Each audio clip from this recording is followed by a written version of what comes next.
Hello guys, ito flex ko lang sa inyo. Ganda oh, no? Tingnan nyo naman ang nature guys. Ayan talaga ang kuhan guys oh. Oh, may sea of clouds. Bundok na Sambales yan guys. Ang ganda oh.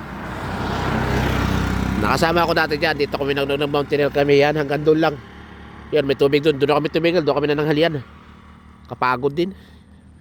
Yung iba umakyat doon. Kami hindi na kami sumama. Hindi kaya. Pag first timer ka, nga. Marami dyan guys. Pabida mo. Reindeer. Yung usa. Marami dyan. Tsaka yung mga kamukha ko marami dyan. Yung monkey. Yan. Tingnan nyo naman guys oh. Ganda. Kaulan kasi. Yan lang muna guys. Enjoy. Ayan ang nature ng Sambales guys. Okay. Yan. Dito kabi-kabila na to. Ginagawa ng mga subdivision. Oh, ito guys oh. Ito mga itong kabila natin. May mga bakod din oh. Tinatambak na. Lalagyan na ng kalsada. Hindi na nakakatakot dumaan. Marami po salamat guys. At mag-ingat po tayong lahat. Oh. May init. May ulan. Kaya nakatarapal kami. Hanggang dito na lang muna guys. And bye-bye.